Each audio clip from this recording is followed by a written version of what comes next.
All right, ready to dig into some tech that totally flopped. We're talking about those innovations that promised us the world, but kind of left us hanging. Yeah, it's easy to get excited about shiny new tech, but sometimes those bright ideas, they just fizzle out. Exactly. And today we're playing digital detectives, Yeah. trying to figure out what went wrong. We've got four biggies on our list: the Huh. metaverse, Yes. NFTs, Of all course. those connected objects, the Internet of Things, Right. and domestic robots. We dug through a ton of French articles and studies to try and understand why these things didn't really take off. And it's not always a simple answer, is it? Nope, not at all. Sometimes it's bad tech, but other times it's like a totally misjudged market or just crazy high expectations. Or maybe the world just changed around them? Totally. Okay, so first up, the metaverse. Remember back in 2021 when Facebook went all in, rebranded to Meta, everyone was talking about living in virtual worlds. It felt like the future was just around the corner. Right. It was like, boom, the future's here. Yeah. The idea was huge. Think like immersive online games, but way bigger. A whole virtual world where you could work, hang out, shop, create. Basically live a whole other life online. Oh, yeah. And companies were pouring money into it. Millions and millions. But then, well, things got a little sad. How so? Well, I was reading these articles where they were describing metaverse platforms as empty and sad. Oh, wow. Yeah, not exactly a glowing review, is it? Like Horizon Worlds, that was Meta's big project, right? Right. Their goal was to have 500,000 users every month by the end of 2022. Ambitious. But they ended up with less than 200,000. So what happened? Why did the metaverse fizzle? Well, one thing is, VR headsets. They're expensive. Yeah. Not that easy to find, and, not the most comfortable thing to wear for hours on end. True, true. So that created a big barrier. Like, not everyone could just jump in. It's like trying to throw this huge party, but only people with a top hat and monocle can come. Yeah. You're not going to have a very big crowd. Yeah, that's a good analogy. And then there's the whole issue of them not working together. What do you mean?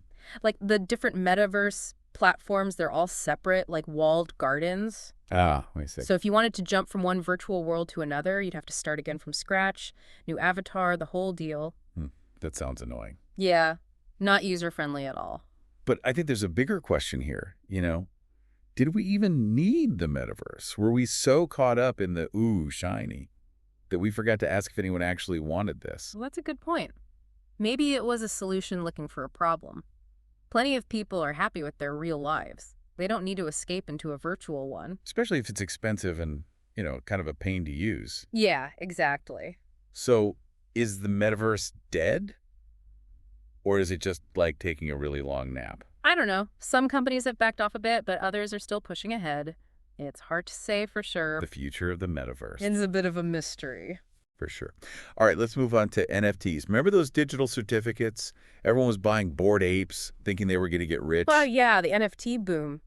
And bust. And bust. The data's pretty clear on this one. Like 95%, a whopping 95% of NFTs never had any real value.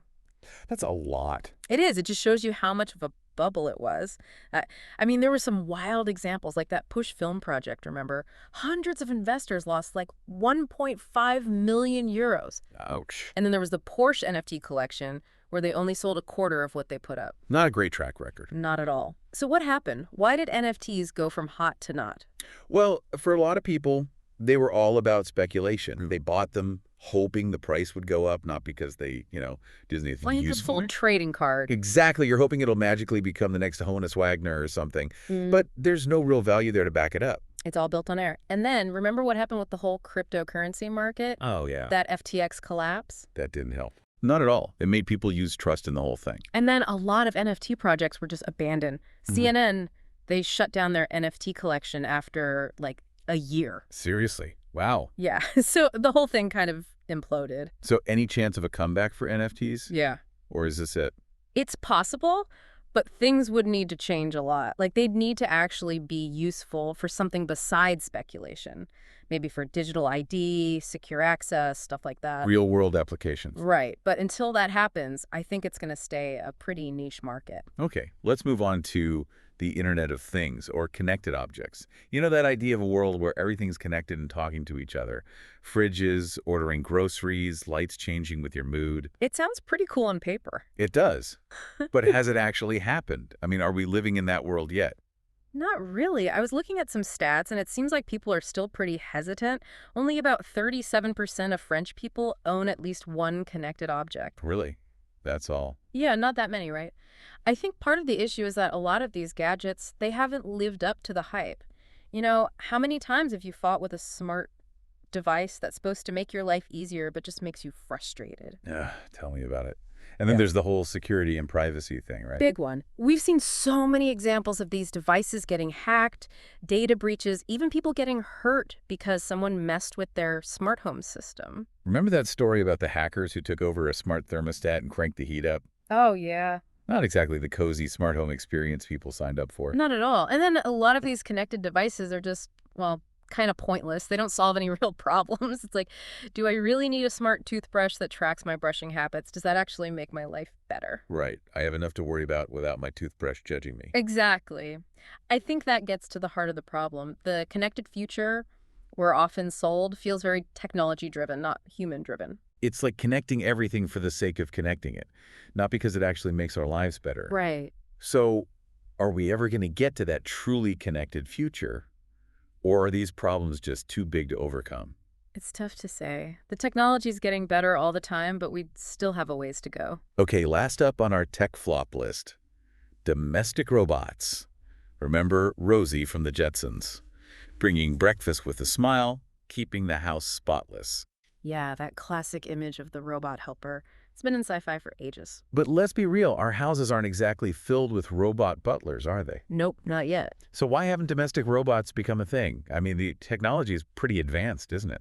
It is, but there are a few key reasons. One is that a lot of those impressive robot demos you see, they're not actually doing it themselves. They're pre-programmed or someone's controlling them remotely. Oh, really? Yeah.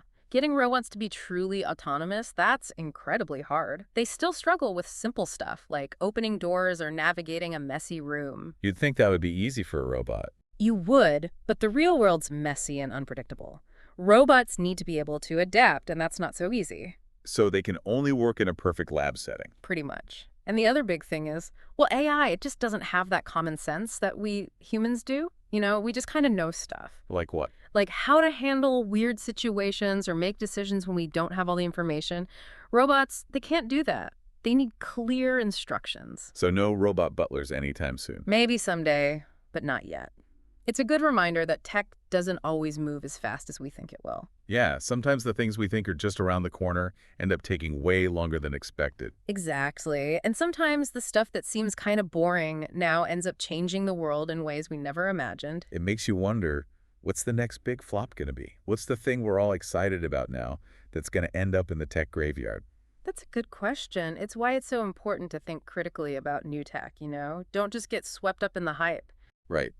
Ask those tough questions. Like, what problem is this tech actually solving? Is it just a gimmick? And who's actually benefiting from it? All good questions.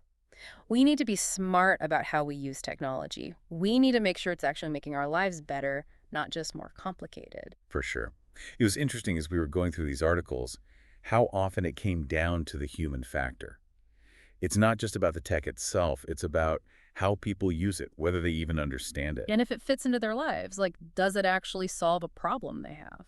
Exactly. Think about the metaverse. The tech is cool, but if people don't see the point of spending time in these virtual worlds, well, then it doesn't matter how good the graphics are. It's going to fail. And the same with NFTs. The blockchain tech, that's innovative, but if people are just buying them to make a quick buck, that's not going to last. It's like a house of cards. And even with connected objects, it all comes down to whether people actually find them useful. Like, is this smart device making my life easier or just more stressful? If it's not making things better, people are going to ditch it. So I guess the takeaway here is we need to be more thoughtful about tech, not just jump on every bandwagon that comes along. Right.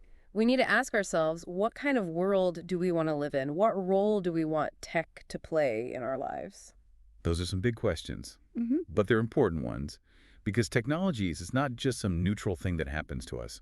We have a choice in how it develops and how we use it. We have a responsibility to shape the future of technology. Okay, before we wrap up our deep dive into tech flops, I want to talk about something else that came up in our research. The role of hype and marketing. Ah, yes, the hype machine. Sometimes it feels like the tech that fails the hardest is the tech that was the most hyped up. Because it creates these impossible expectations. And when the reality doesn't match the hype, well, people get disappointed. And then they get cynical. It's like they've been burned, so they're less likely to trust the next big thing that comes along. It's a cycle. So how do we break out of it? How do we avoid falling for the hype? It's tough. There's so much noise out there, so many companies trying to sell us the next big thing. It all comes down to being informed. Do your research. Don't just believe everything you hear. And ask questions. Like, who's behind this tech? What are they trying to achieve? Who's making money from this?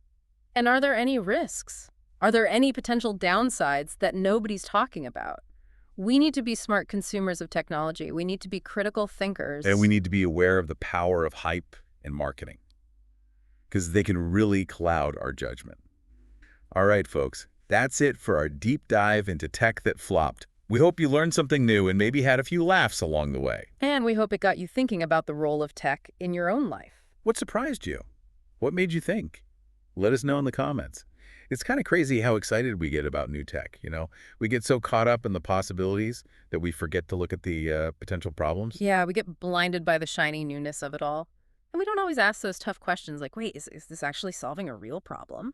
Exactly. Like, remember those NFT investors? Yes. The ones who lost a ton of money. Or those people who got early smart home devices and just ended up frustrated. It's like, sometimes we need to learn from those mistakes. Yeah, those are good reminders that progress isn't always, smooth sailing. There are going to be bumps along the way, detours, sometimes even like complete dead ends. But that doesn't mean we should just, like, give up on new tech, right? No, not at all. It just means we need to be a bit more careful, a bit more skeptical, and, willing to learn from those who maybe went before us and didn't have the best experience. Right. Because even when tech flops, there's something we can learn from it. It's like, okay, that didn't work. What can we do better next time? Exactly. It's all part of the process, figuring out what works, what doesn't. And the more we understand why things failed, the better we can make informed decisions about the tech we embrace and how we want tech to shape our future. Because ultimately, we want tech to be a good thing, right? To make our lives better, not worse. Absolutely. And I think that's something we sometimes forget in all the excitement. But it's important to remember that we have a choice. We can shape how technology develops and how we use it. It's not something that just happens to us. We have agency, we have a voice. And the more we understand about technology, the better we can use our voices to make sure it's being used for good. I love that, using our voices. Because, at the end of the day, we're the ones who decide whether a technology succeeds or fails. We're the ones who buy it, use it, support it.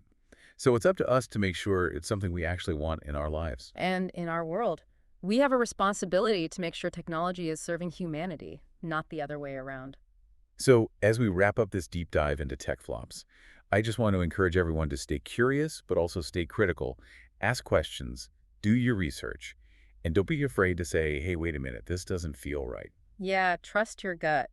And remember, even though we focused on the flops today, there's still so much amazing tech out there that's doing incredible things. That's true. So don't lose hope. Keep exploring, keep learning.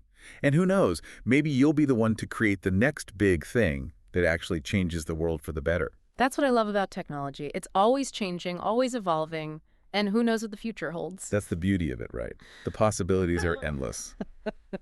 Thanks for joining us on this deep dive, everyone. We'll see you next time for another fascinating exploration of, well, who knows? That's the fun part.